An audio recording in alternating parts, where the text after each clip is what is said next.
Hello and welcome to episode 6 of Dan and Kat Talk. I'm Kat and this is Dan. Hi, I'm Dan of Dan and Kat Talk. Perhaps you've heard our show before. And wow, it's been about 2 months since we moved officially to San Francisco from LA. And happy 2-month anniversary of Dan and Kat Talk, Kat.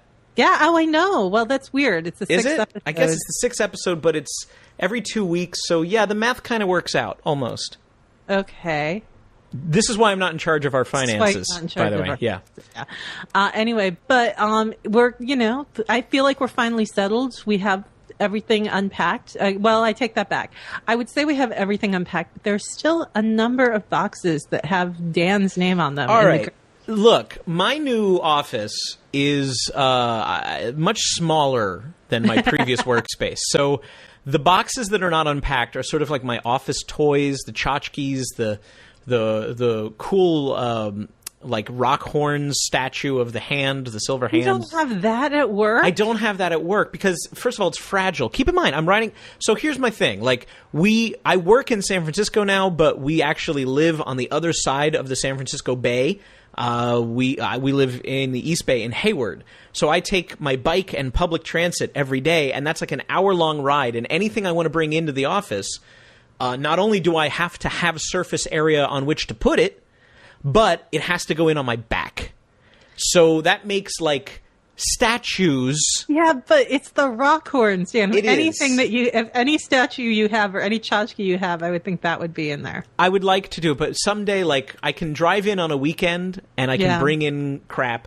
But realistically, I have very small workspace, and I just don't. And also, I repair guitars on that workspace as well, in addition to doing what I would normally do. So, everyone out there, write in if you agree that Dan should go through those boxes and throw out the stuff that he's not going to put in his office if he doesn't have room for him in his office. Or write in and say Dan should be able to keep all of his toys because it's all he has. You are so much trouble for that. Yeah, that's just the nature of my new role. I'm working at Ubisoft, and I'm the community developer for Rocksmith. And that is totally a dream gig for me. I get to be surrounded by video games and guitars and all day. But I also, as a hobby, have been sort of learning how to repair the guitars. And, there are little things like, somebody brought over a guitar that the battery wire to the 9-volt battery for the active pickups had come loose. So, yeah, I can solder one thing. I didn't do a very good job of it, but I did it correct. It works. It doesn't look pretty. So the problem is I need room on my desk for guitars. Yeah, we're past that now. No, I want to keep all my things. I feel like I've moved in or I'm settled now because I have had a couple of shoots. I had a couple shoots with somebody I met at Maker Faire who makes costumes. And then I have when I first came here, I put out a call for models on the site called Model Mayhem, and I found somebody that I really wanted to work with, and we're finally shooting on Tuesday. So you're all set up. So you're saying that by yanking you out of Los Angeles and forcing you to follow me around the country again, it actually wasn't as bad. Yeah, whatever.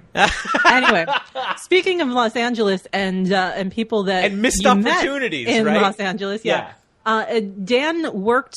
Our guest today is the husband of somebody that Dan worked with at Activision, and you might have seen him on television if you're a geek like us and watch Face Off on the SyFy network. SyFy, as the kids call it. Yeah, Graham Schofield was on the most recent season of Face Off, and there's a new one coming up this summer. Yeah, I think it's starting in July, or is it? Yeah, I think it's July. I think it's July. Not July. But Kat and I, we like to watch the reality shows that actually require people to show some skill or talent or something. Like, we like watching cooking shows. I don't like high-end food at all. If it has mushrooms or fish, we're kind of out. Yeah, and that's most of high cuisine. But I love seeing people who have that skill, that talent, to be able to make high-end cuisine, do so in a competitive setting, or if only just for the, you got to think on your feet. And so Face Off is that same concept. It's a skill-based reality show for people who are makeup and effects artists. So, monster makeup or age makeup or, things that you might see in TV and movies. So turns out that, my friend Alyssa at work said, my husband's going to be on SyFy. Everybody should watch. And I'm like, really? I'm going to watch anyway. So it was really fun to have a season of the show where we were rooting for someone specific because it was like, that's Alyssa's husband, And yet, while we were in LA, never got the chance to meet him because that's the way it works. So Graham did not win, but he got very far. Yes. And did very, very well. He actually had an kind of an honor because they had started something this past season where they had a judge's save. Meaning like if somebody was one of their favorites or they thought was really good, but that person just had a bad week or something, and you're like, they're better than their worst work this week. So yeah, the judges could eliminate them, but then say, no, just kidding. They give you a pass, and they use that pass on Graham. He's that good, and he did not waste that second chance. He went on to do many other super impressive things over the course of the show. So that's our guest today, is Graham Schofield, and we're going to talk to him about that weird thing that you do of like, how do you make somebody look like a zombie? How did you get into that? If you want to do this yourself, if you've always been curious about sort of how to get started in effects makeup. Or if you just want to have a bitchin' Halloween costume. Yeah, because let me tell you, Alyssa has won the Office Halloween costume quite a bit. And this year, this is classic. She said to me, hey, what are you doing for Halloween this year? And I said, I'm not going to be doing anything major. We did the Jedi robes. I'm like, but it's not going to be like a heavy prosthetic or makeup or anything like that. I'm like, we're just going to be playing it low key. And she said, okay, good. And that was like, because I was one of the only other people at Activision who really got into the idea of the Halloween costume party. And she came one year as a troll archer from World of Warcraft. Amazing. All the way, everything, tusks, full makeup. And obviously that was something that Graham helped her put together. So now we get to talk to Graham himself about what it's like to do that for a living.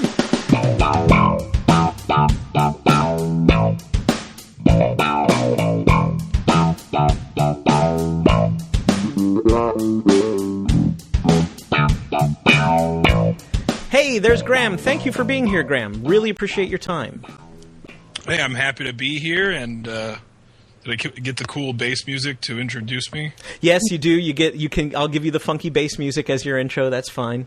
We're one of the only podcasts that doesn't use chiptunes as our. I think that's our only point of distinction at this point. Is that and that's because Dan doesn't know how to make chiptunes. That's right, because I don't know how to make chiptunes. For anybody that's familiar with you from Face Off and stuff, they may know you. You're the guy with the sweet goatee. I'm glad you think so. Who makes horrific things come to life. I have to say that a lot of the stuff that I saw on Face Off, I went, oh my God, that's terrible. That's wonderful. Like it was both. I was like, wow, that's horrific, and what a beautiful job. And how does he make it look so moist and glistening and all those kind of things? and that stuff we'll get into later. But I want to ask, how the hell did you start doing special effects makeup? Like when you were a kid, were you just like, I want to make somebody look like they've been beat up, or what? How did you start? That's a good question. It kind of like built up, I guess. I mean, I've thought about it, and as a kid, it's not like I had a lot of makeup to play with. But one of the things that I used to collect as a kid were like latex masks, like Halloween masks and stuff. And I had this huge collection of Halloween masks.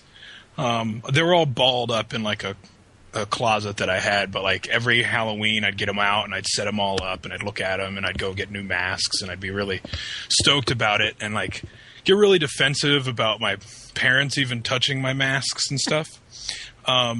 I remember those masks, and they like smelled horrible. I mean, you could say they smell horrible. You could also say they smell great. I kind of like the smell of latex, but I know what you're talking about. They do have a weird smell. It's very toxic. It's mildly toxic. I like the smell of latex too, but then again, I don't necessarily know that I would be able to have it wrapped around my face. In which case, you can't help but smell it. Oh, but... you got to try it. It's great. Yeah, I guess I shouldn't knock it till I try it. Yeah, no. But yes, from there, like I collected masks and stuff, and then I remember I got both my parents are in the military, and I got this. It's called a moulage kit, and it's for like medical simulations for like the corpsmen and stuff that basically have to like field treat injuries and stuff. So they have these like fake vinyl prosthetics that they can slap onto people and then sort of like fake the whole emergency with like blood gags and everything. Right? Yeah. Okay. Yeah. So I used to have those, like a bunch of that stuff as a kid. That's fascinating. That was like my toy, like were these weird slabs that you could like strap onto people and then make them bleed and stuff. And I didn't think about it until now. That's probably how I really got into that. That's what I started playing with. So I guess I just continued to do that. Now, were your parents aware that you were playing with the? Oh yeah, they gave it to me. Okay. I don't actually know the thinking there, where it's like, hey kid, here's some gore, go have some fun with it. But right. Were you I got into into like it. scary movies? It wasn't until later that I got into scary movies, but like my uncle really got me into like cheesy B-rated kind of horror movies, and then I started collecting that and got really into the horror genre, and started doing like a haunted house at my mom's house while I was still growing up. And it was one day watching that, or watching Evil Dead after a haunted house, that I was watching all this blood just get launched out of a wall. And I was like, that's somebody's job. On the other side of that blood, it's somebody's job to pump that blood. And I was like, that'd be a cool job to have. And my wife, Alyssa, was like, well, why don't you go get that job? And it was such a weird realization to be like, that's a possible thing, to go and get a job like that. So how old were you when that happened? Because you said your wife, was she your wife at the time when that happened, or? That's my girlfriend at the time, but I was about 21. Okay. Yeah, about 21. Before you thought you were going to do that, what did you think you were going to do, just out of curiosity? You know what? Like, the other thing that I really am a fan of is plants. And at the time, I was working at a nursery, sort of selling plants and flowers and telling how to, or giving seminars on how to, like, plant seasonal flowers and plants and stuff. And I was really into that. I still am. But yeah, it's a lot of work doing that kind of stuff. I mean, it's still a lot of work doing what I do, but there's a lot more manual labor dealing it. True. So, not to say that I got it. But both times you get your hands dirty, really. Definitely. You either smell like latex or like fertilizer. I would pick latex. I read on one of your online bios that you, the quote, I loved this because this is not something most people get said about them. He loves chemicals and aims to incorporate them in all aspects of his designs. I did run into one guy who told me at length how much he loved lead. He was an engineer, and he hated lead-free solder. So he gave me like a 5-minute love letter to lead. But, to say he loves chemicals, first of all, that must have made your parents feel great. But when did you get into chemistry? Was it like high school chemistry that you sort of got into it and realized, hey, this is pretty cool, look at all the things I can do, make, change, whatever? Well, first of all, I mean, that's kind of like the SyFy bio, right. That they kind of, I don't know, they put all that together and then put the bio out, kind of with my approval, but that particular statement, I love the chemical reactions that happen on this side of production. It's not something that I've always been like, I'm just all about chemicals. Okay. But, can you explain when you say you love the chemical reactions? Like, what kind of reaction are you talking about? All right. Well, the cool thing about doing special makeup effects is that you get to work with science and art simultaneously. Okay. So you have an ends to a mean, which is like your chemical reactions are helping you create realistic art pieces. So for instance, I work with silicones and mold making materials that, they have their specific ratios and they need to be worked out, how long they're going to set and the way that they're going to be painted on stuff and the viscosity rates and, like all the different additives that you can add into silicone by itself. Like, it's just a fun process of like just a scientific process, but it has this artistic end to it. And I always love that about this part, is that you have to kind of know science in order to create artistic pieces. Now, I want to talk about molding, because it's one of those things like sculpting. Sure, anyone who's got some clay can sculpt. But when you take it from a sculpture and then you make it into a mold and then pour the silicone and everything and make those pieces, that's a really big thing that you need to learn. Like, how do you learn that? Like, is this something you figured out on your own, or is this something that you read from a book, or like, how did you figure out how to do that part of it? Because that's whenever, like, you know, I know we're going to talk about Face Off later, but whenever watching the show and they do the molding, that's the part where most people either succeed in a huge way or fail miserably. And it seems like it's such, like you were saying, it's a science, but it seems like it takes a lot of knowledge in order to be able to do it right. And how does one learn, and how hard a process is it to learn? Well, I'm glad that you got into molding. It's like a weird step that, you know, it's kind of hard to grasp if you've never done that. I basically learned at school. And I went to like the cinema makeup school in Los Angeles in 2006. And I learned like basic mold making techniques with plaster and stuff. Mm-hmm. It's a real precise process, because what you're making is kind of like taking the sculpture and it's taking a copy of it, it's freezing it in time so that you can reproduce it a bunch of times. So it's like, you could say that a mold's kind of easy to make if you were to just pour plaster on top of something, but whether or not you're going to be able to open that mold up and use it like maybe 100 different times without it breaking or chipping or locking, that's where the real precision is necessary. Now, people use the phrase, the mold is locked up, quite a bit on the show. What does that mean? All right, well, the easiest way I can explain that is it's a feature called an undercut. You know, it's just something you're just only going to hear in sculpting and molding. Okay. But imagine, if you will, like a light bulb. And if you were to take a light bulb and dip it into a cup of plaster up to the like metal part, you follow me? Yeah. Sure. If you let that plaster set, you're not going to get the light bulb out, right? Yeah, without breaking it. Well, yeah. Yeah. Because of the contours, right? The way that it sort of squeezes in real next to the metal. Mm-hmm. So that area, if you do that like on a face, let's say you mold around the jaw and it has that contour to it. Yeah, because when you get into the neck is usually smaller than the head. Yeah, good point. So if your mold locks, that means that you've gone past that contour and that you can't pull the mold away from the face or head or whatever you're working on. Now they're locked together. So if that happens, you have to actually destroy your mold, and then possibly the sculpture underneath it, and start from scratch. Wow. Okay.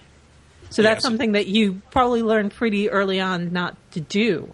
Yeah. I mean, it's an easy thing to sort of overlook if you're in a hurry, which like I said, it's like a very precise way of looking at things. You have to figure out like the dividing lines and, you know, the horizons, and like if there are any undercuts and how to cover them, or where to section your mold. Maybe you need to make it in 4 or 5 different pieces.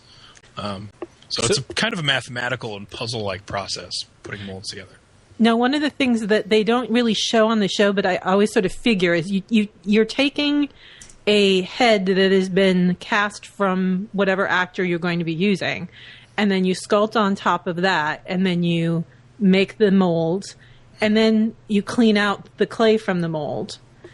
Then you pour the stuff in. You have to put at least a version of that head back into the stuff when you're making the latex or the silicone or whatever you're pouring, right? You have to put that back in there in order to get it to fit the face again. True? Totally. And you couldn't use like another head. It would have to be the same head. Or a replication of that head, right? Exactly. So what you have is you have, like, let's say a stone face. You have your clay sculpture. You make your mold. Once you clean out all the clay, when you put that plaster and the mold together, you're going to have a cavity in between the two where the clay used to be. Right? And that's what becomes the silicone or whatever process. Yeah, it could be silicone, it could be foam latex, it could be gelatin, but whatever you're filling that cavity with is what ends up being the prosthetic, and it's custom fit to the face that you're doing it on. And what are the advantages to using the different things? Like, is there things that foam latex is better for, or silicone is better for, or you said gelatin, and I don't think I've ever heard of gelatin being used before. So, okay, well that's a good question too. As far as foam latex, it's like one of the most industry classic materials. You know, it's been used since Wizard of Oz. It's like a whipped rubber. You know, and by that I mean it has like a foamy, like sponge-like cell structure. So it's real lightweight. So it moves with the person's face, and if they're out someplace real hot, they can at least breathe through the piece because it's so light. Okay, excellent. Then there's silicone. Silicone is like super heavy, but it's really translucent. So it's it has a very realistic quality to it off the bat because it's sort of translucent. But the problem with it is that it's kind of heavy, so you couldn't cover a whole person in it like in a bodysuit, or they'd be too heavy and they would sweat horribly. And as far as gelatin goes, you can actually make gelatin at home and create prosthetics out of it, and it blends with water, and it's kind of like a good substitute for silicone, but it's a little delicate. I was going to say, is this gelatin like you would make, a dessert Jell-O? out of it? Yeah, that kind of gelatin. There's like different densities of it. Okay. And one of the higher density gelatins can actually be used to make prosthetics or fake hands or fake heads or whatever you want. Oh, that's cool. All right, so you went to school, you learned how to do this. What was your first paying job? Let's see. First paying job.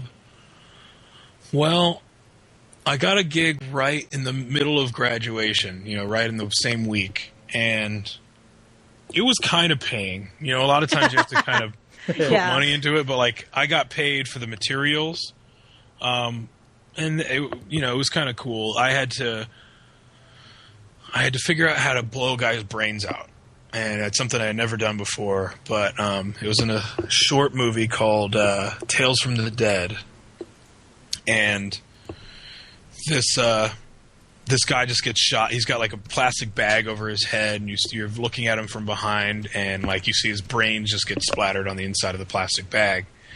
So I had to go out, rent a fire hydrant or a fire extinguisher, like one of those big metal cans. They get pressurized with air and filled with blood.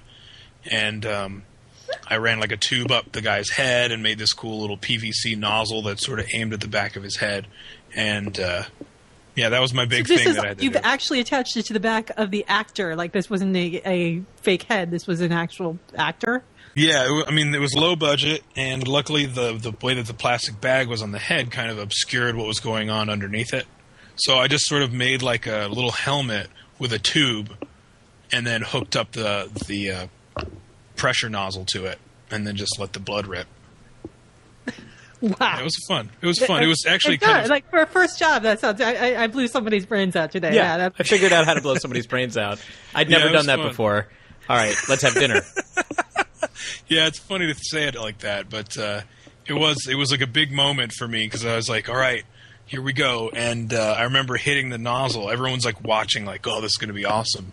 And the nozzle just flies off, like the first thing. Everyone's waiting for me, and like the pressure just blew the hose off. It didn't, no blood went anywhere, but yeah, I kind of was like, all right, this has to work a second time or else I'm going to look like a dork. It did. Are there certain effects that are notoriously harder to make look believable or very difficult to create that you get asked to do more often than others? Like, what's the like, I don't know. I mean, I can only make a juggling analogy. You know, like people want to see knives, or they want to see fire, or they want to see chainsaws, or whatever. And that's a certain level. Like, oh, if you can do that, then you're doing that. You know, and then I mean, like, there's a certain level of mastery assumed. What's the makeup equivalent of, like, what's the difficult thing that you have to do a lot, but once you do it, then sort of like, well, yeah, I've reached this certain level. It sounds simple, but age. Really? Age progression is really, because we know what that looks like, you know? Yeah. Like you can create a creature, you could create injuries, because there are things that we're not looking at typically, but everybody knows somebody old. So we all know what that naturally looks like. So the illusion really needs to be spot on and perfect, in order for us to sort of just believe that as a good makeup. And, you know, it's like just figuring out the way that the face sags naturally, and then using prosthetics to just enhance that enough so that it looks like it's the actual person's face. Well, and it can't. Sorry. No. Finish what you were saying. Well, it can't look like the prosthetics are on top of the person's face, and it also can't change that person's features. It just has to look like them plus this many years. So that's what I was going to ask, is because when we get older, usually we lose fat on the face, and that's what has this extra skin to fold, and to say, okay, well, you know, to make, like, all of those, every time I see something where they make the skeleton appear or the bones protrude from the face, I'm like, how the hell did they do that? Because it's like, you know, if they do it well and it looks like they've taken away part of the face, but they had to put it on top, that just really, you know, impresses me in a weird way. You know what I mean? No, totally. I mean, that's a difficult illusion too, because you're like you said, you're talking about building up on something, and it has to look like it's been subtracted from. Right. And a lot of times nowadays you can combine like computer generated graphics with like a practical makeup and get something that's, you know, twice as unbelievable as one or the other.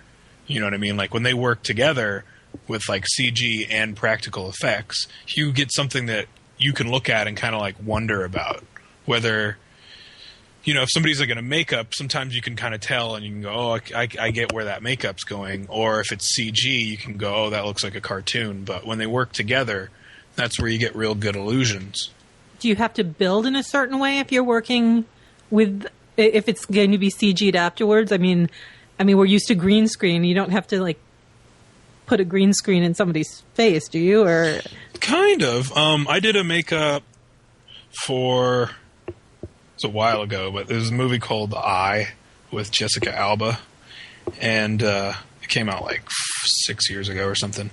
But there's a character like this ghost in the middle of the film, and it's like this weird ghost who I guess had blown its face off or something like that. So it was missing the whole face part. It was like there was supposed to be this gaping sort of empty spot in the middle of the face.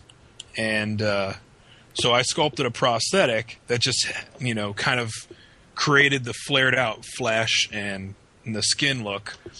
And then in the center of it, they painted green. okay.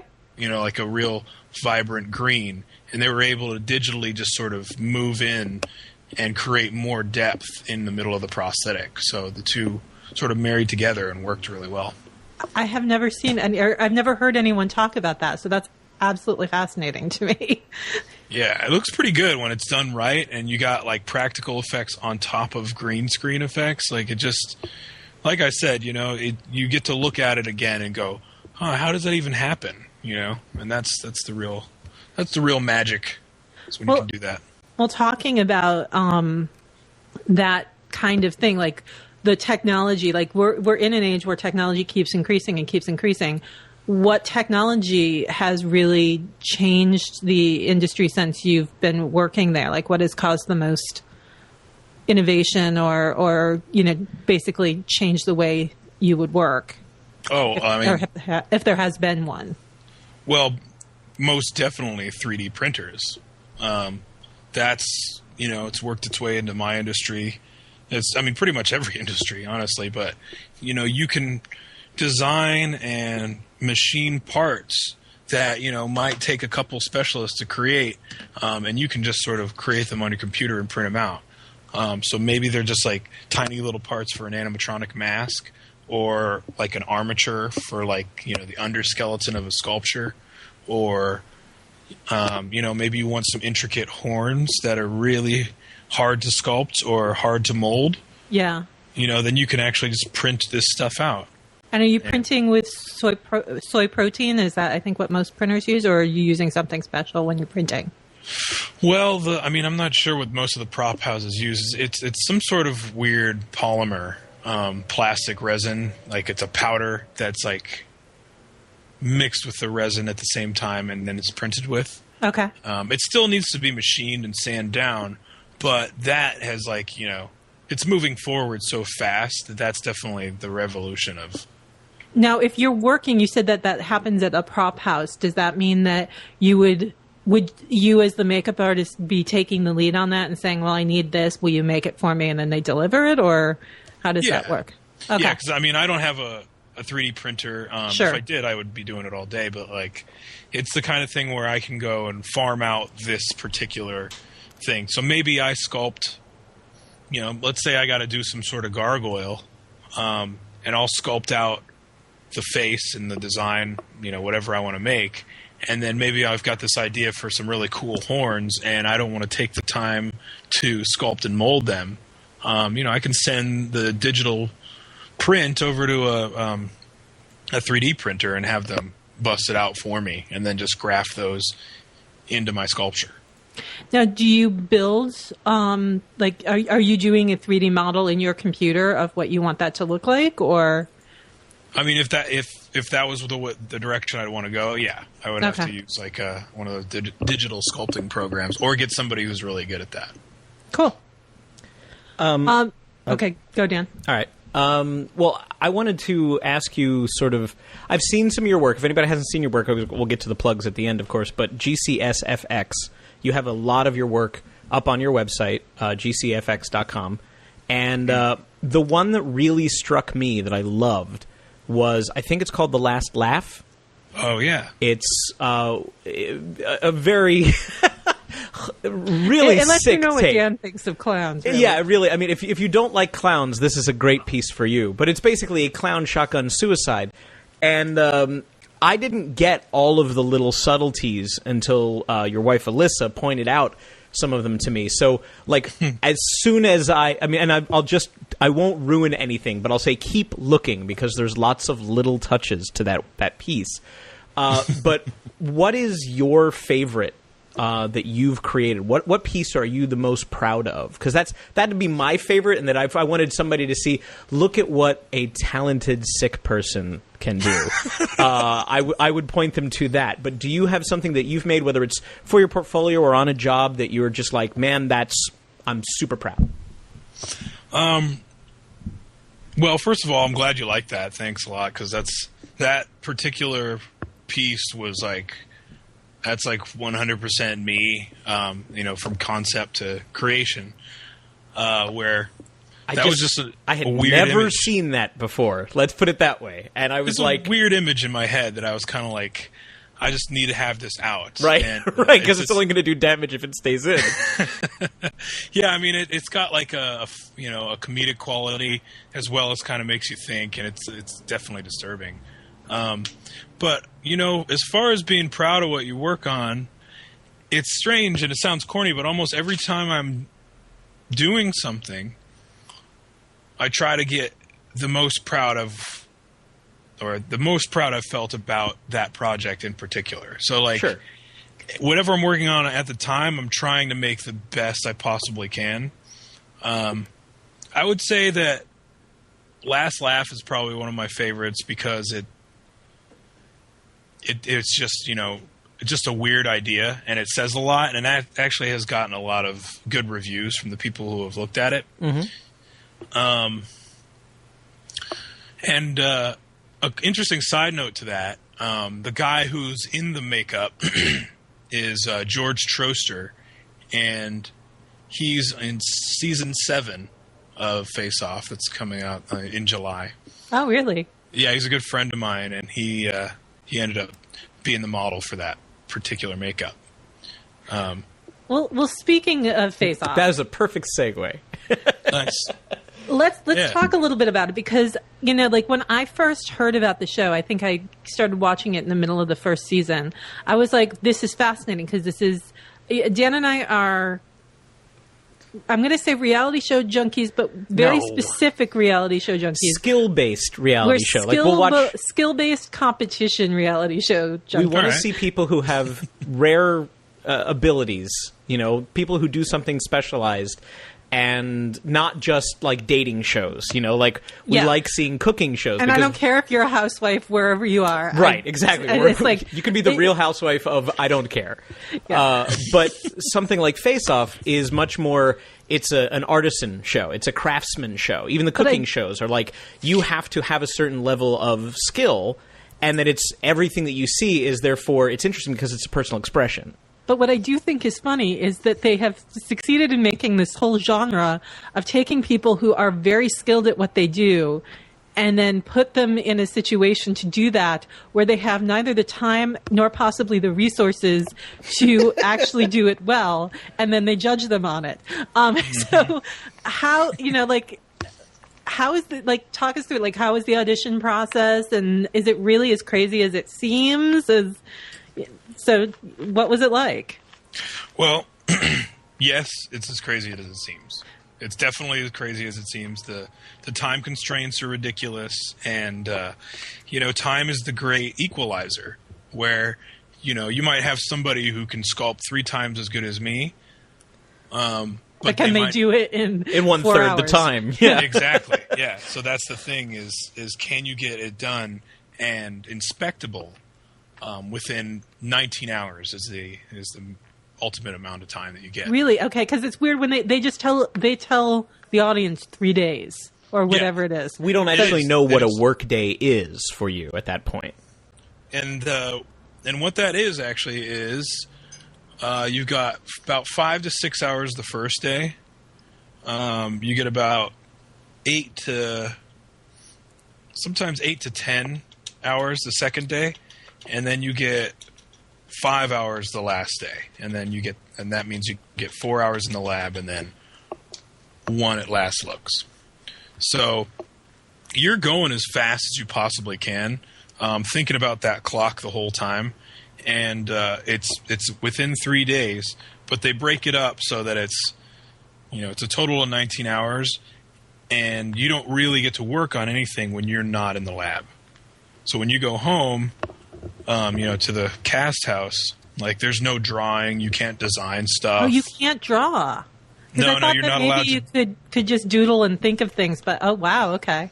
Yeah, they try to equal it out that way, because again, if you're a really good illustrator, and you get to go home and you get to design a whole way that you're going to create something, that gives you an unfair advantage over somebody who just might not be able to draw.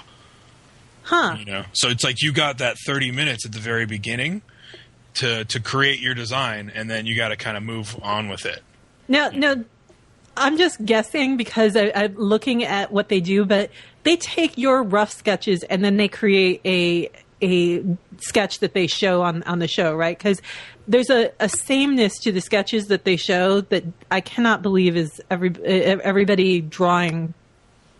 No, totally. I mean, there's no time to do those kind of digital. Yeah, because I'm looking at this and I'm like, wow, you've got this so detailed, and I'm like, and then I realized you have after half an a while hour to it's sketch, and then we see this beautiful colored shaded, fly person or Ant-Man or whatever. And you're like, oh, okay, it's ready to be on the cover of a comic book, and so I got to start sculpting and molding, Yeah, well, those are basically, those are made.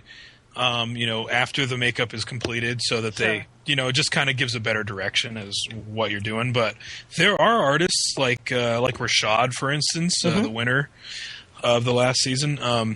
Spoiler. He would whip stuff up in he would whip stuff up in 30 minutes that I couldn't draw in a couple days, and there's some people who can just, create like a quick concept design that looks really rad, and they would use a lot of his.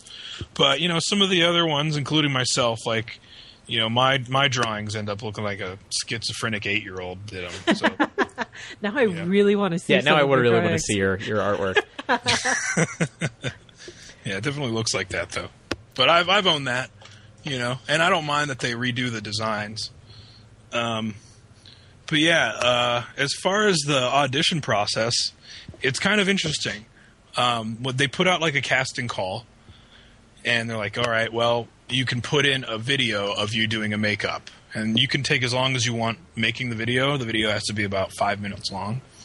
And you do a makeup on yourself, and then you do like sort of interview while you're doing the makeup. You do a makeup on yourself, not on like a model. That's weird. It would seem very hard to do a makeup on yourself.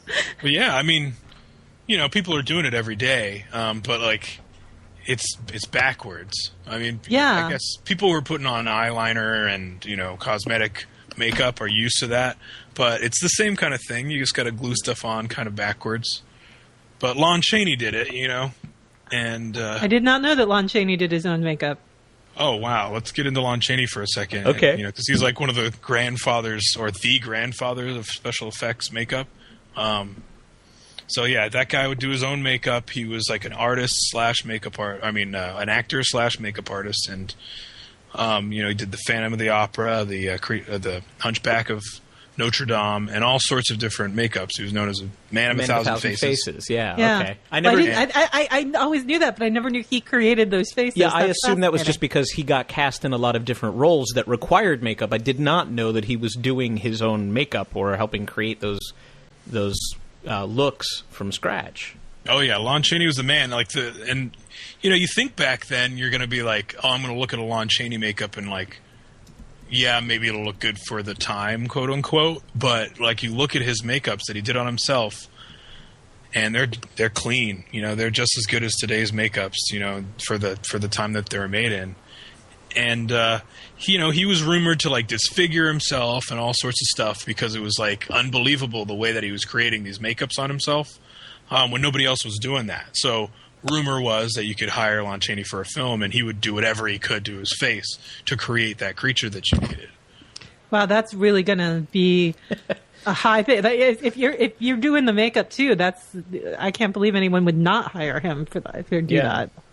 Oh yeah, I mean that was kind of his thing, is that he could go to casting calls where people will go, all right, we need a man with a beard, and he'd get into his kit and pull out a beard and be like, all right, that's me. And then go, well, we need an old man with a beard. Okay. And then he'd, come back up. All right, I'm an old man with a beard. Well, we need an old Chinese man with a beard. And then he would do that makeup and then get the part. Wow. So, yeah, Lon Chaney is worth taking a moment to talk about. No, definitely. Well, who are some of your other influences or heroes? Like, who do you recommend that people take a closer look at? The only name I know is Rick Baker. Okay, well, that's a great name, first of all. I mean, for anybody who's into makeup art and stuff like that, I recommend looking into all the forefathers, because they're the reason that we've come so far and why makeup is still sought after. So Rick Baker is definitely one of the main names you should know. It's like knowing George Washington. Right. Then there's Dick Smith. Dick Smith taught Rick Baker. And he's known for The Exorcist and for The Godfather and for Taxi Driver. He's like a great innovator. Before him, you have like Bill Tuttle, right? Bill Tuttle did like a bunch of Twilight Zone makeups and did the Seven Faces of Dr. Lao with Tony Randall, where he won like a special Oscar for it. Before they even had an Oscar for makeup, they gave one to Bill Tuttle. Cool. They gave one to Rick Baker later on. They actually invented the category in the Oscars for Rick Baker for American Werewolf in London. But before that, there was Planet of the Apes with John Chambers, which had won an honorary Oscar, and Seven Faces of Dr. Lao with Bill Tuttle. And so you got Bill Tuttle, Dick Smith, Rick Baker, Stan Winston's, obviously. Mm-hmm.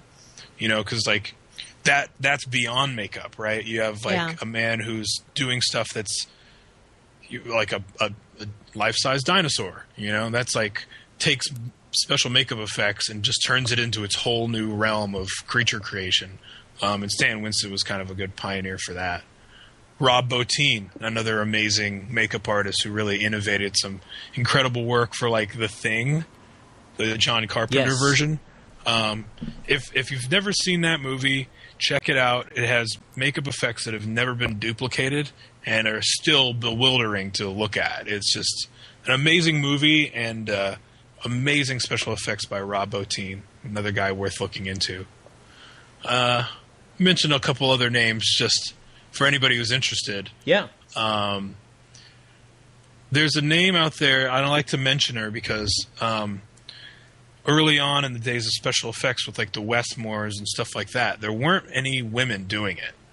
And there was a woman named Millicent Patrick who created the design and sculpted some of the creature from the Black Lagoon, right? And a lot of people don't know that it was Millicent Patrick who headlined that design, but it was the Westmore group who actually created the suit and all that and kind of overshadowed her. And she kind of got a bum rap because she did that, kind of got like looked over because she was a woman in that time, and the Westmores kind of just dominated that monster, and were like they took most of the credit for it. So she left the makeup industry and became Disney's first female animator. Oh, wow. And also a voice actress. And Millicent Patrick's just look her up. There's really cute pictures of her creating the creature from the Black Lagoon. And she's in this nice little dress, and she's painting it all nice and really cool. So yeah, there's great forefathers and people to look into in the makeup industry. Well, if somebody wants to start out, doesn't know if they want to do it for career and isn't sure if they want to commit to going to school for it, is there anything that they can play with and try, like, in their garage or just, like playing with things? Is it possible to do it at home on a budget rather than, because I know like proper makeup kits are pretty expensive and, like it can be thousands of dollars to get a really good kit and get all that equipment. But what can you play with and do at home? Well, there's a couple cool sites, and there's like some companies that I like working with that actually make it kind of easy. But you could go to like Smooth On, for instance, which is like not really a plug, but Smooth On is like a cool company because they sell all sorts of silicones and resins and stuff like that, and cool pigments and mold making materials. And they base everything out real simply so that even somebody who doesn't really know what they're doing can purchase some of these materials and make something out of them. That's cool. And that's kind of on like the mold making stuff. As far as makeup materials, there's like monstermakers.com, which is like they have like some fun starter kits of doing. You can get like a kit of doing your own life cast, and then you get the clay to go along with it and the plaster to make a mold of it. And all of that stuff, it's real easy nowadays to look into it on the internet. Like Stan Winston School has like all sorts of videos that you can just watch online and learn incredible techniques from really talented individuals. When I was starting to learn, I mean, the internet was still a thing and there were still a lot of forums, but I remember going into a library, if you know what that is. It's like a warehouse of books. I don't get it. And I remember sitting there copying out of a stage makeup manual how to do a life cast. And nowadays you can look up on YouTube like all sorts of demos on how to do it. And my advice to anybody who's curious about it is just start diving in and grabbing materials and start playing with them and start moving forward with it, because it's not something you have to go to school for. So like some of the past winners of Face Off were all self-taught. They're people who just sort of learned on their own. And because of that, they were kind of like they knew no boundaries. And that's what I say is like start practicing at home. Go to some of these online resources, videos, and resources, and just start grabbing stuff and trying it out at home. You know, there are some advanced materials that obviously you couldn't make at home, but like I said, gelatin, something you can make in your own kitchen, and you can make really cool prosthetics with it. Now, that said, you are a teacher. You are an instructor when it comes to this stuff. Right?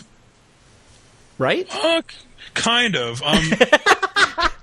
Because I do that like on a part-time basis. I'll teach classes. I've taught at Elegance International. I've taught at Cinema Makeup School, and I've done some workshops in Utah. And I'm doing one at the end of this month in Mexico. So yeah, part of what I do is like I try to instruct people who are interested in it, right, and outline how to do it. So I have to ask then: is there one piece that what's your dream that you have not been able to do? Like, what's your white whale? Some effect that you've wanted to create makeup that you've or a makeup that you've really wanted to do that you haven't yet done, but you're hoping to one day do. Like, what's on your wish list? You know what? It's funny, and it kind of just dawns on me now because of just the way that I like doing stuff. I'd like to do some sort of like fly kind of insect transformation progression, where like, if you've ever seen the Cronenberg version of Fly, it's just got this great progression that ends up in this really disgusting creature. But just the metamorphosis of insects and the transition of humans into creatures, like those working together and having a makeup that would like, you know, crack off and expand or melt or anything like that works at the same time. I'd say something like that. So like a drastic insect creature progression. Great. Well, that's my nightmare tonight. Thanks. So I want to play a game. If you're up for playing a game, would you like to play You Must Choose? All right. Is my life in danger? No. Okay. But well, let's go ahead. Let's play the calming jingle first. You must choose. So You Must Choose is basically a high-speed personality gauge. You can't lose, Graham, if that makes you feel better. It's a game in that we've got 30 seconds, and I'm going to read you a list of things, and you choose which one comes to mind first. If you had to prefer, which one would you choose? This is as simple as Kirk or Picard, or red or blue, you know, something like that. So these may get a little nerdy, but you basically have 30 seconds, and Kat will count off. She'll let us know. I'll start it when Dan finishes reading the first option. Yeah. So are you ready? It's just a speed round. Are you ready? Are you ready? I am ready. Okay. Luke or Han? Han. Avengers or Justice League? Avengers. Mac or PC? PC? Super Salad? Salad. Canada or Mexico? Mexico. Ricardo Montalban or Benedict Cumberbatch? That's both are fun to say. I'm going to say Benedict. Greek or Roman? Roman. Ginger or Marianne? Ginger. Pass time. Oh, all right. I said pass. I don't know. No, he's not allowed to pass. No, he's not. But yeah. You missed Cheetos or Funyuns. That was next on deck. But there is one more that, even though time has elapsed, that we have to make you say, and this will be a good one for you. Kat or Dan? Oh, wow. Ouch. Kat? All right, she's like way in the lead now. I know she asked better questions. She was really looking forward to this interview, and she was like, "Yeah, I'm gonna." She's like, "I want to ask this and this and this." I'm like, "Okay, go ahead." You know, like if you want to just start, that's what I get. I lose. You must choose. So I'm gonna have to say, I mean, your wife worked with Dan, which is how we got to know you, and I'm a photographer, and she has been trying to set you and me up to shoot when we lived in LA, and it just never worked. And then we conveniently moved away. And then we moved away. Yeah, so. That's what it is. So I guess Kat's saying she's kind of stalking you. Yes, All kind right. of. Yeah. But no. I was Cool. very interested in yeah. Yeah. Anyway. Well, Well, I would have loved to work with you, and that's why I picked you, Kat. There you go. If people want to find out more about you, where do you want to send them? Your website, your Twitters, your Facebooks, your whatever, your projects? Yeah, let's do this social Sure. media thing. Yeah, you can check out my website at gcsfx.com, all the letters.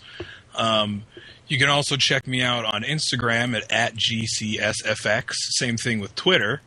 And then go ahead and look up Graham C. Schofield on Facebook, and you should find my fan site, where I'll be posting all sorts of stuff.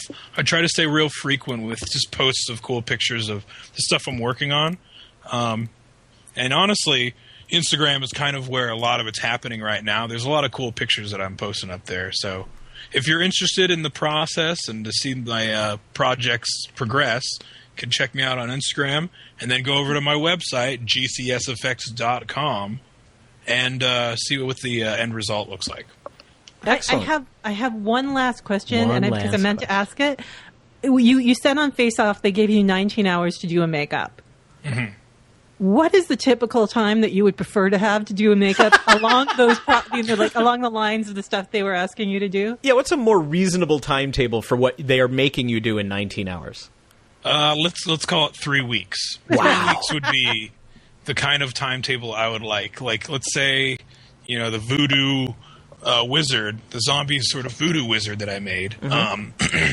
That involves all sorts of stuff that I would rather take like days and days to sculpt, and to mold it professionally. But yeah, I just sort of wanted to put that out there that that what people want and what people are asking for. So excellent. it's totally ridiculous, and I always say this: you never know how fast you can run until you're in front of a train. Right. Excellent. Cool. All right. Thank you. Well, guys, it was awesome. Thanks for having me. They really aren't. Thanks very much, Mr. Clark. Yes, hello? What you need? Oh, I'm calling to see if my order is ready. Well, you think I'm a mind reader? Who is this? I'm Chance Fortran, tech therapist.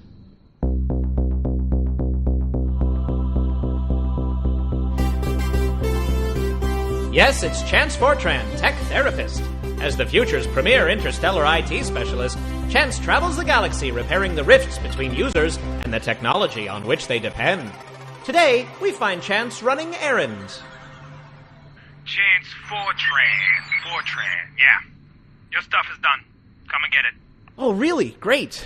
Although, the last 2 times I was told my order was ready, and, well, it wasn't. Are you calling me a liar? No. I was just wondering if you could maybe I could maybe what? double check. Double check, huh? There you go. I double checked. No, wait. Now I triple check. Your stuff is ready. That really didn't sound like you. Get your stuff. Or don't. The transmission has been terminated. Yeah, I bet it has. Well, reconciled. Set course to Hypersuds in the Mercury Strip Mall. 12 parsecs later, at a strip mall on Mercury. Hello, and welcome to Hypersuds. How may I help you? You're a hologram. Yes, sir. I know, sir. Is that a problem? No. It's just neat. Anyway, I'm Chance Fortran. I think we spoke on the comm. Oh, no. I never answered a comm. You must have talked to my brother. Wow, the similarities are... Yes, sir. Almost like twins. Yeah, I'll say. Well, anyway, I'm here to pick up my order. Chance Fortran, you said? I'm sorry, your order isn't ready. But when I called, you said the order was ready. My brother. Fine, your brother said that my order was ready for pickup. And I'm afraid he was mistaken. Can you go in the back and check? If the system says it's not ready, it's not ready. But if it'll make you happy, I'll look. Thank you. I can't believe this. As soon as I get back, I am going to rip them a new one on Space Yelp. Hello, welcome to Hypersuds. How may I help you? Did you find it? Find what? My order. You went in the back to check. That must have been my brother. Oh, so you're the one I spoke to on the comm. No, that was my other brother. How many of you guys are there? Several. Well, look, I'm just waiting for your brother to check in the back. Well, you'll be waiting some time. His shift just ended. You gotta be kidding me. Nope. Sorry. Can I help? Look, can you check in the back and see if my order is ready? I will check the computer. No, the computer said it wasn't ready. Then it isn't ready. I don't understand the problem. Is there a manager I can speak to?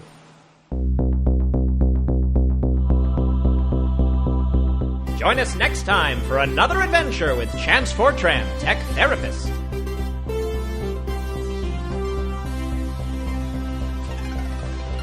Hello, I'm the manager. How may I help you? Sir, are you all right? What's his problem? I think he hates holograms. Good. That is it.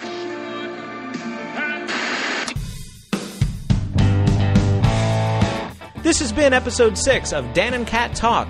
If you like what you heard, tell absolutely everyone you know. The show is freely available both on iTunes, or you can download or listen direct from danandcattalk.com. We'd also love to hear your feedback over there on the website. You can also contact us via email at talk@danandcattalk, and we're on Twitter at danandcattalk.